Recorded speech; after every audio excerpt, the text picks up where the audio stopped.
नमस्कार। मुद्दा तो है में आपका स्वागत है और मैं हूं आपके साथ मनोज वर्मा। और आज मुद्दा है वंदे मातरम पर लड़ाई गद्दारी पर आई।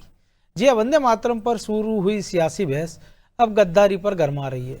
दरअसल कांग्रेस विधायक आरिफ मसूद ने कहा कि वो वंदे मातरम नहीं गाएंगे। अब उनके इस बयान पर बीजेपी ने कड़ी प्रतिक्रिया दी। बीजेपी विधायक रामेश्वर शर्मा ने मसूद को जिन्ना की मानसिकता का बताया, तो मंत्री विश्वास सागर ने कहा कि जो लोग वंदे मातरम से परहेज कर रहे हैं वो गद्दार हैं।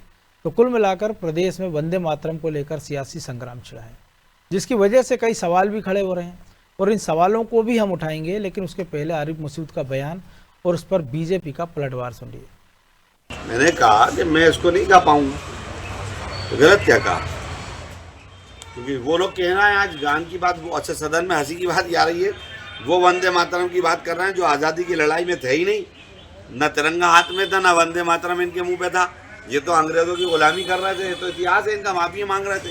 हम लोग तिरंगा हाथ में लिए थे, हमारे पूर्वज हाथ में लिए थे, हम लोग गोलियां खा रहे थे, तो इनको तो अधिकार भी नहीं है इस बात पे बात। मजहब के हिसाब से हिंदुस्तान में रहोगे कि हिंदुस्तान के हिसाब से हिंदुस्तान में रहोगे, ये एक सवाल है।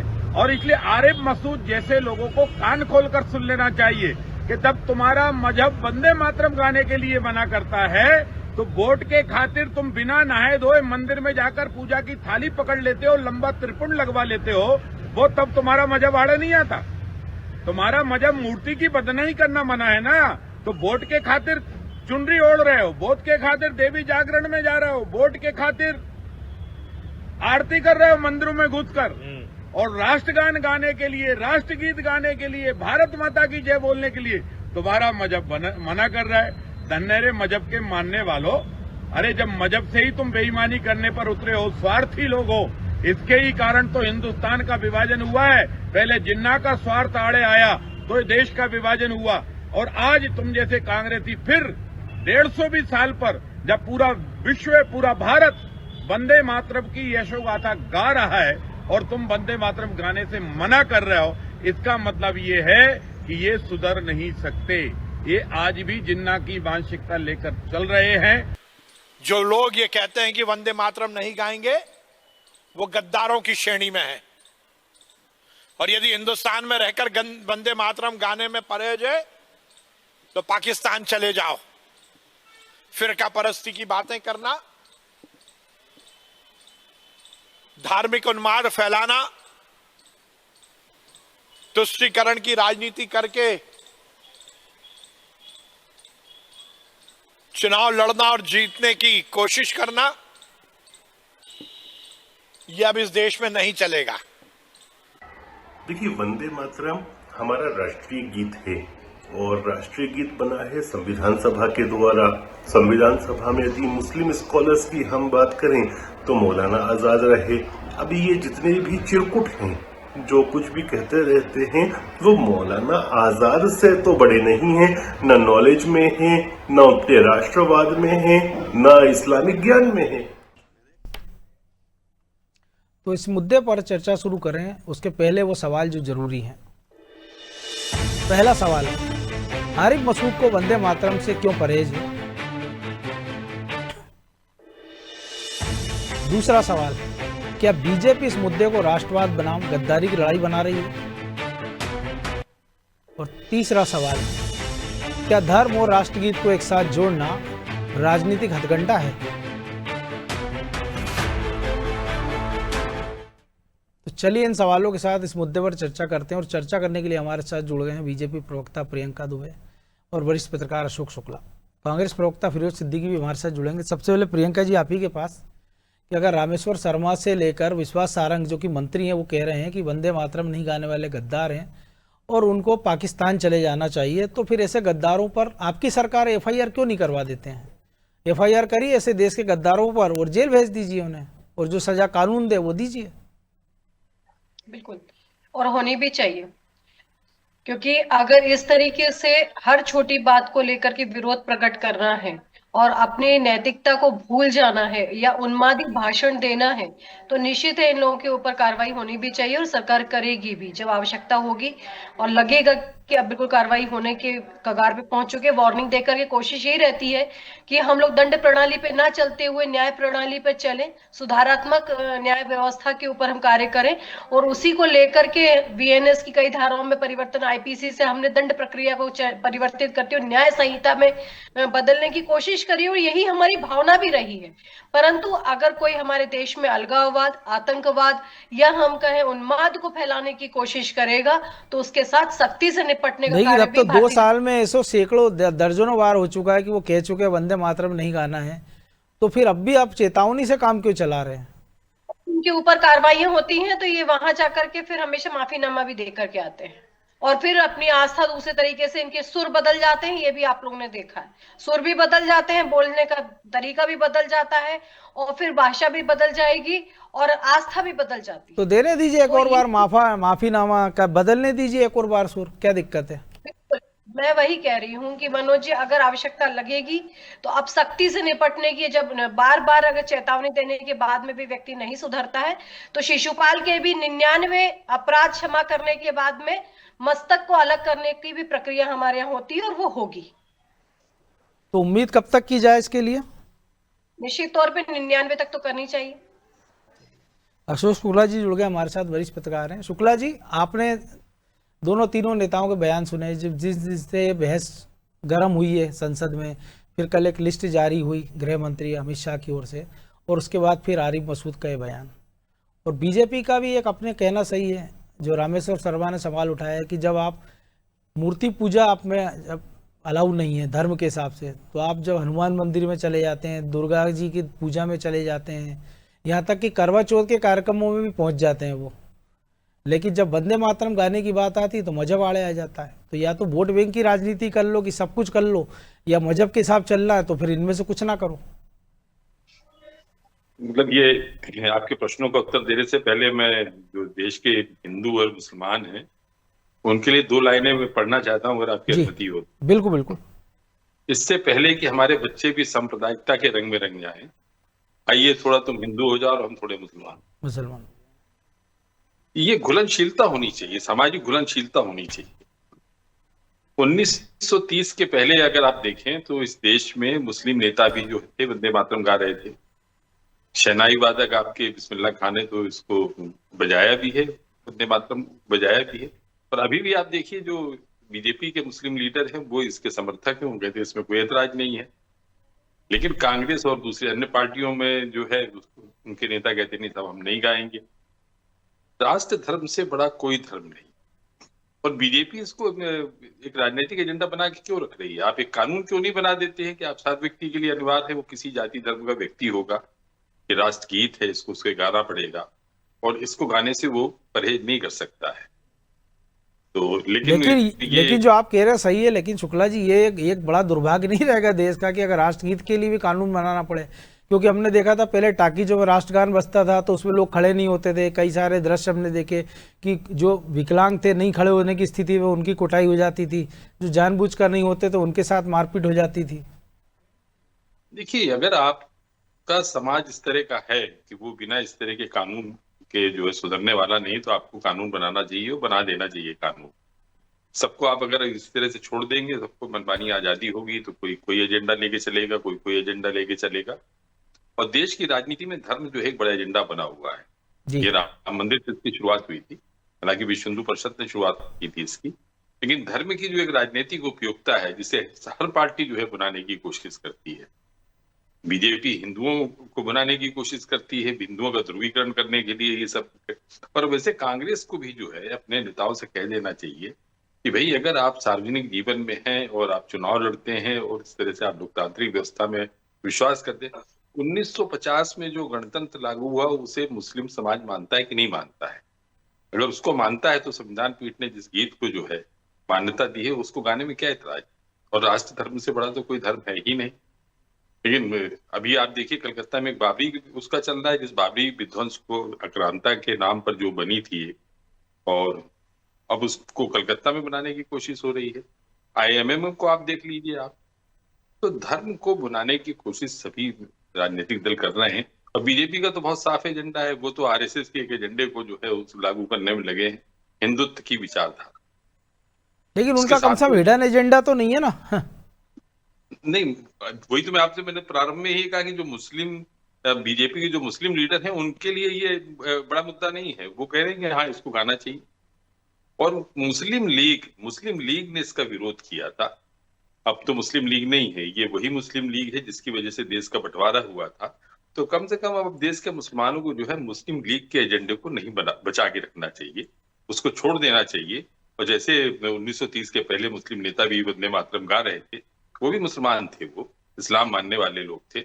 उसी तरह से आज के मुसलमान को भी जो है वंदे मातरम गाना चाहिए। जी, तो प्रियंका जी, आपने पार्टी में जो एजेंडा था तो राम मंदिर बन गया है, धारा 370 हटा दी है, 3 तलाक खत्म कर दिया है, तो बेहतर है कि अब तो आपकी सरकार बहुमत में तीसरी बार भी, तो जिन लोगों को आपत्ति थी वंदे मातरम से, जो शुक्ला जी कह रहे कानून बना दीजिए, और जो 2 छंद दुर्गा जी या देवी जी की संबंधित हटाए गए थे उनको वापस जुड़वा दीजिए और एक कानून बना दीजिए, सबको ही उसको बाध्य हो जाएगा।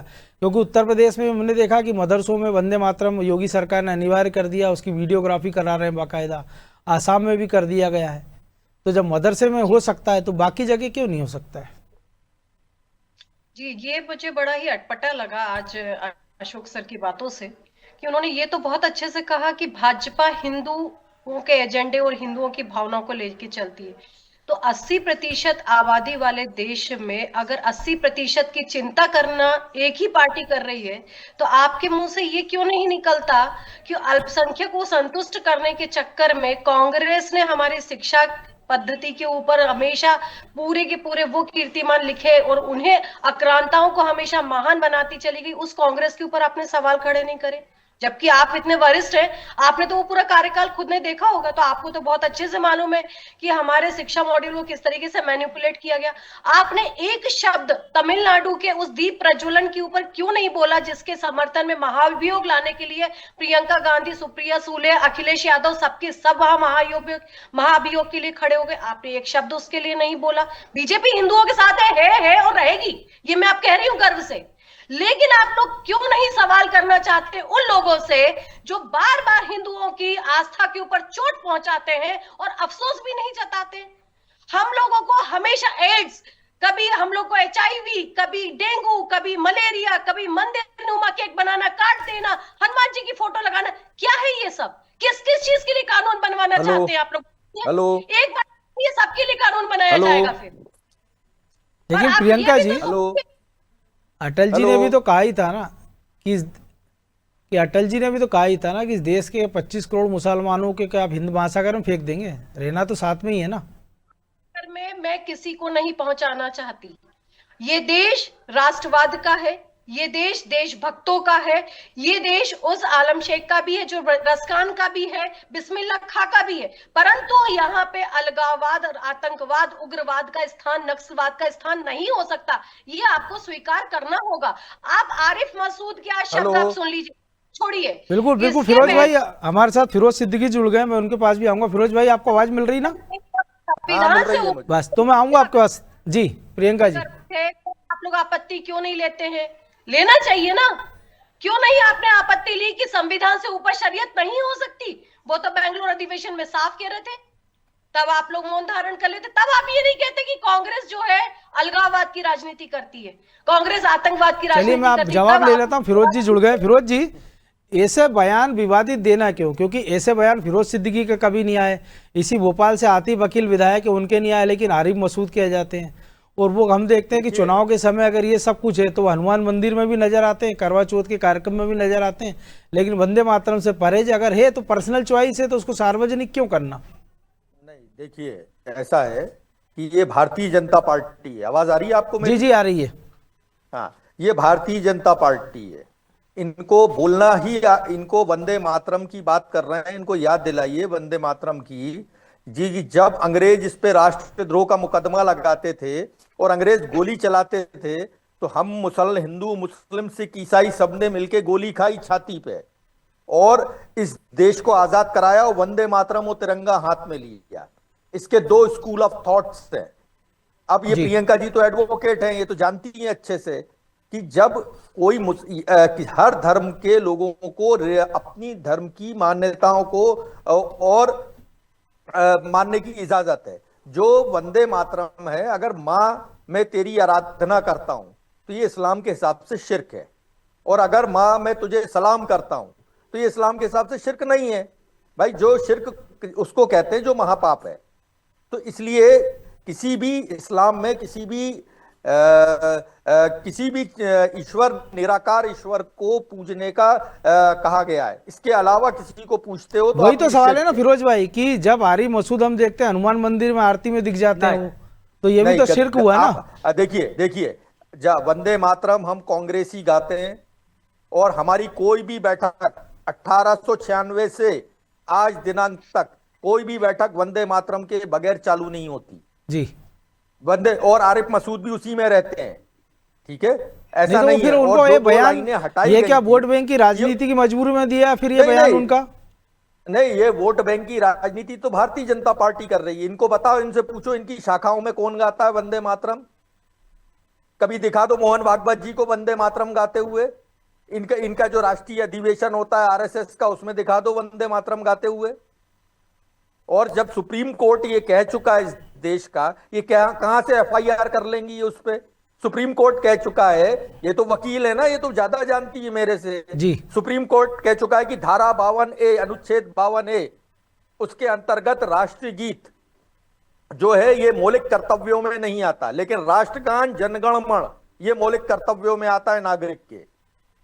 तो ऐसा है कि इनके जो रोडमल नागर हैं, एक सांसद हैं, गवर्नर के सामने जनगण मन चल रहा था और वो बैठे हुए थे, उन पर तो एफआईआर ये करा नहीं पाए, किसी और पे क्या एफआईआर कराएंगे? तो ये भारतीय जनता पार्टी है देश का।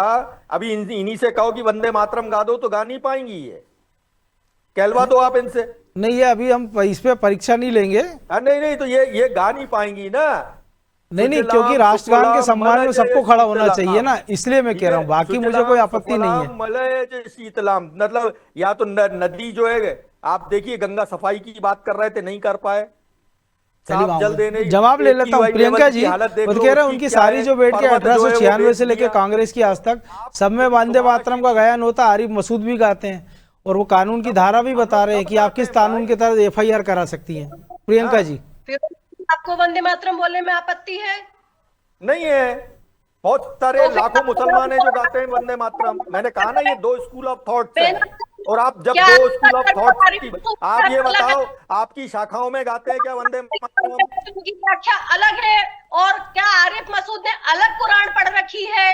आप नहीं, ये बताइए आरएसएस में गाते हैं क्या? पहले मुझे ये बताइए, आप दिखाइए मुझे, मनोज भाई आप दिखाइए आरएसएस में कहां वंदे मातरम हो रहा है। चलो दिखा दीजिए मुझे। नहीं, मैं तो इसके लिए बैठा हूं ना, मैं तो आप दोनों को इसलिए पूछ रहा हूं, प्रियंका जी जवाब देंगी ना। जब सुना कि वंदे मातरम आरएसएस की शाखाओं में कहां गाया जाता है, एक करके बोलेंगे, मुझे लगता है दर्शक भी सुन पाएंगे। ये गाते हैं, ये तो आप ही के सवाल आप ही से पूछ लेती हूँ आरिफ भाई, फिरोज भाई, कि ठीक है, इमरान मसूद कांग्रेस के आपके सांसद सहारनपुर से वो मना कर देते हैं, ठीक है। आगा सैयद मेहंदी वो भी मना कर देते हैं, उन्हें वंदे मातरम में समस्या है। आपका शफरीकुर रहमान वर्क ये अलग मना कर देते हैं। क्या इनके धर्म अलग हैं, आपके धर्म अलग हैं? बताइए मुझे। ये बताइए ना, उनके भी तो नाम बताइए। कांग्रेस की रैली में आपने इसको बंद करवाया क्या? हाँ, तो अब मुझे पूछ लेने दीजिए, वो मैं बोल चुका हूँ, आप नहीं बोल पाई। कांग्रेस के आपके सिद्धरमैया के आपके सीएम ने इस पे रोक लगाई, क्या उनका धर्म अलग था?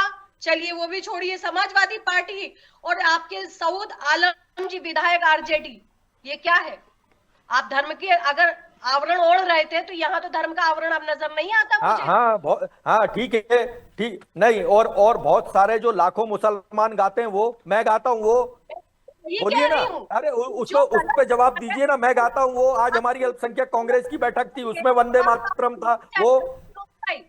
मैं आपसे वही पूछ रही हूँ, जब गलत की वकालत कर रहे हो तो आपको उसका जवाब तो देना ही पड़ेगा ना फिरोज भाई। अरे आप ये भी तो जवाब दीजिए, आप ये भी तो जवाब दीजिए। नहीं, सत्ता में आप है ना, तो आप जवाब दीजिए।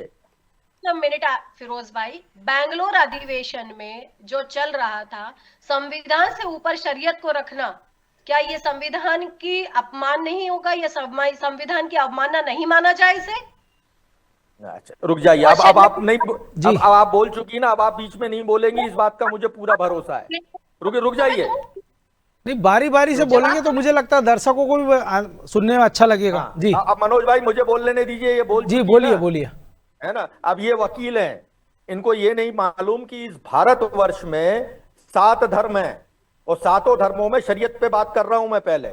7 धर्म में, अगर 7 धर्मों में सभी को अपना अपना धर्म मानने की इजाजत है। शरीयत में जो हमारी पूजा पद्धति से संबंधित है वो सारे नियमों को मानने की इजाजत मुस्लिम पर्सनल लॉ के अंतर्गत भारत का संविधान देता है। अगर आप सरदार को कहेंगे कि तुम पगड़ी नहीं पहनोगे, तुम कटार नहीं रखोगे, मनोज भाई आप कटार रख लीजिए, आपको पुलिस पकड़ के बंद कर देगी। लेकिन अगर कोई सरदार रखेगा तो उसे मना नहीं करा जा सकता। सरदार पगड़ी पहनते हैं, आपने देखा वो हेलमेट नहीं लगाते, लेकिन पुलिस उनको चालान नहीं करती, आपको और मुझे चालान करती है, आपने देखा होगा। लेकिन फिरोज भाई जो आप कह रहे हैं मैं उससे बिल्कुल सहमत हूं, लेकिन एक छोटी सी बात है ना कि अगर फिरोज भाई और लाखों मुस्लिम गा रहे हैं तो अगर जो गा रहे हैं वो गाले नहीं गाना है तो वो उसको हल्ला शोर क्यों मचाएं उसका? मेरा भी तो यही एक सवाल है कि आप कानून बनाइए और ये जितने आरएसएस की शाखाओं में जितने जाते हैं इन सबको भी पकड़ के बंद करो और इनको इन सबसे भी कहलवाओ। मोहन भागवत का एक वीडियो दिखाओ आप मुझे इसी टाइम टीवी पे, या इनकी शाखाओं का दिखाओ जिसमें ये वंदे मातरम गा रहे हो। अरे ये वो लोग हैं जब अंग्रेज गोली चलाते थे तो ये घर में छुपते थे, माफी मांगते घूमते थे। इन्होंने 50 साल तक तिरंगा नहीं फहराया अपने आरएसएस के हेडक्वार्टर शहर रेशम बाग नागपुर में। ये वो लोग हैं। ये तो जी, प्रियंका जी, ये तो अडानी से, ये जो है इंडिगो की परेशानियों से, देश की हवा पर प्रदूषण से, बेरोजगारी से, माहौल पलटाने के लिए ये इस तरीके की बातें कर रहे हैं। बताए ना, चलिए जवाब ले लेता हूं प्रियंका जी जल्दी से, फिर मैं शुक्ला जी के पास जाऊंगा। जी प्रियंका जी, जब सबसे पहले तिरंगा लहराने की बात आई और अटका था तो सबसे पहले उसके ऊपर मलखम पे चढ़ करके उसको लहराने वाला एक स्वयंसेवक ही था। फिरोज भाई ये मत भूलिएगा। अरे चलिए आपको मैं आपको इतनी कहता हूं, आप लोग ये इनको समझाओ भैया, ये कहां का इतिहास पढ़ रही है। शांति रखिए, एक एक करके बोलेंगे तो मुझे लगता है। जी प्रियंका जी बोलिए। फिरोज भाई धैर्य पूर्वक सुन लीजिए, हो सकता है कि मैं भी आरिफ मसूद जी की कल से वकालत करने लगूं आपके तर्कों से संतुष्ट होके। थोड़ा सुन तो लो। जब गदर पिक्चर की बात हो रही थी, जब इस पूरे भोपाल में जिसने दंगा फैलाया था, जरा उस पे भी तो बात कर लो। आरिफ मसूद के जो जब उस समय यूथ कांग्रेस के नेता थे ये, और दिग्गी राजा मुख्यमंत्री बन के बैठे, तो नमाज के बहाने आप लोग मस्जिद में जाते हो और फिर बाद में पेट्रोल पत्थर और वहां से आप लोग पूरे हथियारबंद रूप में आते हो और करीबन 600-800 से ज्यादा लोगों को बंधक बना करके लिली टॉकीज में रखते हो। वो क्या हरकत थी आरिफ मसूद की, आप बताएंगे? अच्छा, उस समय वो कर रहे जी थे। जल्दी से, क्योंकि समय कम है। 10 सेकंड में अपनी बात फिरोज भाई बोल लेता हूं ना, 1 मिनट जी। सिर्फ गदर पिक्चर को लेकर के प्रियंका जी उस समय अभी क्या कर रहे थे? जल्दी फिरोज भाई 15 सेकंड में। जी ये मोहतरमा वकील हैं और वकील होके ये अदालत की बात को नहीं समझती, ना मानती हैं। ये जब अदालत ने उनको बाइज्जत बरी किया ना, अदालत ने उनको बाइज्जत बरी किया ना, हमारे लेकिन फिरोज भाई घटना तो हुई थी, लेकिन शुक्ला जी एक ऐसी बहस जो कि वंदे मातरम के 150 वर्षों पर होना थी, एक गलत दिशा में जाती दिख रही है शुक्ला जी। जो आप लोग को कुचक्र रास्ते, प्रियंका जी समय की कमी है। शुक्ला जी छोटा सा जवाब ये स्वीकार करनी पड़ेगी। अशोक शुक्ला जी आपसे सवाल है। हाँ जी बताएं। मैंने कहा एक ऐसी बहस जो सार्थक दिशा की ओर जाना थी, एक गलत दिशा में मुड़ती नजर आ रही है। उस समय धर्म का अनुसरण करने वाले कौन लोग थे, मुझे ये भी तो बताइए। प्रियंका जी शुक्ला जी को बोलने दीजिए, वक्त की कमी है। जी शुक्ला जी बोलिए आप। देखिए इनके दोनों के राजनीतिक एजेंडे हैं, और जैसा प्रियंका दुबे मेरे लिए कह रही थी कि मैंने जो है जी लगता है कुछ तकनीकी दिक्कत से संपर्क टूट गया। बहरहाल वक्त भी हो चुका था। बहुत धन्यवाद प्रियंका जी, आरिफ भाई, शुक्ला जी आप लोगों का। तो वंदे मातरम की लड़ाई गद्दारी पर आ गई है। एक ऐसी दिशा में पूरी बहस चल पड़ी है जिसका ओर छोर नजर नहीं आता। लेकिन इतना तो तय है कि अगर आप राजनीतिक जीवन से जुड़े हो और आपकी पार्टी ये दावा करती है कि 1896 से प्रत्येक बैठक में वंदे मातरम का गायन होता है और आरिफ मसूद भी उसे गाते थे, तो फिर वो क्या सार्वजनिक रूप से वो मजबूरी है कि वो सार्वजनिक रूप से आरिफ मसूद इस प्रकार के बयान देते हैं और इस पूरी बहस को एक दूसरी दिशा में मोड़ देते हैं। मुद्दा तो है में आज इतना ही। मुझे दीजिए इजाज़त और आप देखते रहिए अनादि टीवी। नमस्कार।